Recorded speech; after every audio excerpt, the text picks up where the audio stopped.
இந்த 50% வரி உயர்வு என்பது இந்தியாவில் உள்ள அனைத்து ஜவுளி மையங்களையும் பாதிக்கிறது. தோல் பொருள் அது தொழிலும் பாதிக்கிறது. பல்வேறு பகுதிகளில் பாதிக்கிற இந்த பிரச்சனைக்கு வெறும் 50% மட்டுமல்ல, ஏற்கனவே 16% வரி போடப்பட்டிருக்கிறது. அதற்கு மேல் 50% என்று சொல்லுகிற போது 66% வரி உயர்வு ஏற்படுகிறது. இதனுடைய நேரடி விளைவு என்ன? திருப்பூரில் இருந்து மட்டும் 40% ஏற்றுமதி அமெரிக்காவிற்கு நடக்கிறது. அமெரிக்க சந்தை தான் திருப்பூர் தொழிலுக்கு மார்க்கெட். அந்த அமெரிக்க சந்தையில் இனி இந்திய பொருள் திருப்பூர் பனியன் இறங்க வேண்டுமானால் கடந்த விலையை காட்டிலும் 50% உயரும். ஆனால் அதே நேரத்தில் சீனாவுக்கு 30% தான் உயர்த்தினார்கள். அந்த 30% உயர்வும் 90 நாட்களுக்கு நிறுத்தி வைக்கப்பட்டிருக்கிறது. ஆனால் இந்தியாவுக்கு உடனடியாக 27ஆம் தேதி ஆகஸ்ட் இரவு 12 மணி முதல் அமலுக்கு வந்துவிட்டது. ஏன் இங்கே இத்தகைய வேற்றுமை? இதன் மூலம் என்ன நிலைமை ஏற்படும்? வியட்நாமும் பங்களாதேஷும் சைனாவும் இந்தியா பெற்றிருந்த அமெரிக்க மார்க்கெட்டை கைப்பற்றும். இதனுடைய நேரடி விளைவு திருப்பூரில் பனியன் உற்பத்தி நடக்காது. பனியன் தொழில் தன்னியல்பாக நின்றுவிடும். ஆர்டர் இல்லை, கொடுக்கப்பட்ட ஆர்டர்கள் ரத்து செய்யப்படுகின்றன. புதிய ஆர்டர்கள் வருவதில்லை. பையர்கள் திருப்பூரை திரும்பி பார்க்கவே அஞ்சுகிறார்கள். என்ன காரணம்? மோடி அவருடைய அருமை நண்பர், உயிர் நண்பர் ட்ரம்ப் போட்ட வரி உயர்வுதான், அதனுடைய நேரடி விளைவுதான் இந்த நெருக்கடிக்கு காரணம். எனக்கு முன்னர் தொடக்கத்தில் பேசிய பெரியார் திராவிடர் கழக தலைவர் ராமகிருஷ்ணன் குறிப்பிட்டார்கள், ஒரு கடையில் கூட பழம் கருகி இற்று விழுந்து விடுமே தவிர வாங்க ஆள் இருக்காது. டீ கடைகள் ஓடாது. பிரம்மாண்டமான இந்த கட்டிடங்கள் எந்த மதிப்பையும் பெறாது.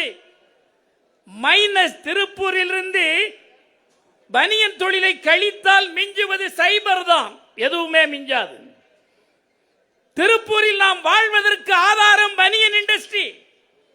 அந்த பனியன் இண்டஸ்ட்ரியின் மீது அமெரிக்க வரி விதிப்பு என்பது வெற்று வரி விதிப்பு அல்ல, இது ஒரு பொருளாதார பயங்கரவாதம். அந்த பயங்கரவாதத்தை இந்தியாவின் மீது நிகழ்த்தி இருப்பவர் ட்ரம்ப். அந்த ட்ரம்ப் நிகழ்த்தியதன் மூலம்தான் இந்தியா, குறிப்பாக திருப்பூர், தன்னுடைய மார்க்கெட்டையும் பொருளாதார அடிப்படைகளையும் இழந்துவிடும். இங்கே பலரும் நாம் இருக்கிறோம். ஒடக்கா முட்டு வைக்காத காடு. அந்த காடு இன்ன விலைக்கு போகும் என்று நாமே நினைத்து அதை நம்பி இருந்து கொண்டிருக்கிறோம். அது உபயோக மதிப்பு தான் நிலத்திற்கு.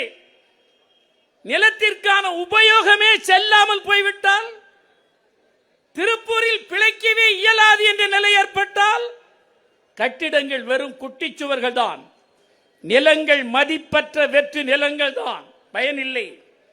அத்தகைய நிலைக்கு ஏற்படுத்தியவர் ட்ரம்ப் என்ற ஒரு குற்றவாளி அல்ல. ட்ரம்ப் அமெரிக்க ஏகாதிபத்தியத்தின் ஒரு அவமான சின்னம். ட்ரம்ப் உலகில் நடைபெற்ற 2 போர்களில் பல நாடுகளுக்கும் ஆயுதங்களை விற்று கொள்ளையடித்த கொலைகார பூமி. இந்த ட்ரம்பினுடைய அமெரிக்கா ஈராக்கை அழித்த அமெரிக்கா, லிபியாவை கொன்று அழித்த அமெரிக்கா, இறையாண்மை உள்ள நாடுகளை கொல்லுகிற உரிமை யார் கொடுத்தார்கள் இந்த ட்ரம்புக்கு? அவனே எடுத்துக்கொண்டான். ஆனால் சகோதர சகோதரிகளே, வரலாற்று உண்மை ஒன்றை நான் இங்கே குறிப்பிட விரும்புகிறேன். 56இல் சோவியத் யூனியன் இருந்தது. சோவியத் யூனியன் தான் உலகில் சர்வ வல்லமையுள்ள நாடாக நிமிர்ந்து நின்றது. காலனி நாடுகளின் விடுதலைக்கு உழைத்தது. வளரும் நாடுகளின் பொருளாதார வளர்ச்சிக்கு கரம் கொடுத்தது. அப்படி இருந்த நிலையில் அன்றைக்கு எகிப்து தனக்கு உரிமையுள்ள சூயஸ் கால்வாயை நாட்டுடைமையாக்கினார் அதிபர் நாசர். அவற்றை எதிர்த்து இஸ்ரேல் உட்பட பிரான்ஸ் உட்பட 3 நாடுகளும் எகிப்திற்குள் படையெடுத்தார்கள், தாக்குதல் தொடுத்தார்கள். தனக்கு இறையாண்மை உள்ள ஒரு சூயஸ் கால்வாயை தேச உடைமையாக்குவதற்கு அந்த அரசுக்கு உரிமை உண்டு. அதில் ஏன் இவர்கள் தலையிட்டார்கள்? உடனடியாக சோவியத் யூனியனின் சுப்ரீம் சோவியத் கூடியது. ஒரு கடுமையான அறிக்கை ஒன்றை வெளியிட்டது. இந்த அறிக்கை வெளிவந்த 24 மணி நேரத்திற்குள் எகிப்தை ஆக்கிரமித்துள்ள 3 நாடுகளும் அந்த நாட்டை விட்டு வெளியேறவில்லை என்றால் அந்த 3 நாடுகளையும் விட சக்தி வாய்ந்த சோவியத் யூனியன் அந்த நாடுகளை நிர்மூலமாக்கும் என்று எச்சரித்தது. அந்த எச்சரிக்கை வெளிவந்த உடனேயே வாபஸ் பெற்று வெளியேறினார்கள். அப்படி சொல்லுவதற்கு இன்றைக்கு உலகில் நாடுகள் இல்லை. அத்தகைய வல்லமையுள்ள நாடு இல்லை என்பதால் தான் அமெரிக்கா உலகிற்கே தான் எஜமானன் என்பது போல் நடந்து கொண்டு இத்தகைய அடாவிடியில் இயங்கிக் கொண்டிருக்கிறார்கள். இதற்கு ஒரு முற்றுப்புள்ளி வைக்க வேண்டுமானால் மோடி இன்றைக்கு ஏதோ அமெரிக்காவை காட்டி தப்பிக்கலாம். ஆனால் உலகின் சக்தி மிக்க ஆயுதம், நம்முடைய புறக்கண்களுக்கு புலப்படாத ஆயுதம் என்பது ஏகாதிபத்திய நாடுகளால் வரம்பின்றி குவிக்கப்பட்ட செல்வத்தை, நிதி வளத்தை உலகின் வளரும் நாடுகளில் அதனுடைய இயற்கை வளங்களை கொள்ளையடிப்பதற்கும் அதனுடைய அரசியல் அதிகாரத்தில் தலையீடு செய்வதற்குமான உரிமைக்காக போராடி கொண்டிருக்கிறது. உலகில் இன்றைக்கு பிரதான எதிரி உலக நிதி மூலதனம். அந்த நிதி மூலதனத்தின் கருவிகள் தான் வேர்ல்ட் பேங்க், அதனுடைய கருவிகள் தான் WTO, IMF. இவை அவ்வளவும் இவை எதை செய்கின்றன? வளரும் நாடுகளை குறிவைத்து தாக்குகின்றன. அந்த தாக்குதலில் இருந்துதான் இன்றைய நடவடிக்கைக்கும் காரணம். இந்த நடவடிக்கைக்கு தீர்வு உலகில் வளரும் நாடுகள் ஏகாதிபத்தியத்தை எதிர்த்து போராடவில்லை என்றால் எதிர்காலம் இருண்ட காலமாகிவிடும். இந்தியா மட்டுமல்ல, உலகின் வளரும் நாடுகள் முழுவதும் ஒன்றுபட்டு நின்று போராட வேண்டும். ஆனால் இந்த மோடி அதற்கு தயாராக இல்லை. மோடி ஒரு பித்தலாட்டத்தின் அடையாள சின்னம். மோடி அரசியலில் அங்கீகரிக்க தகுதியற்ற ஒரு அமைப்பின் பிரதிநிதி.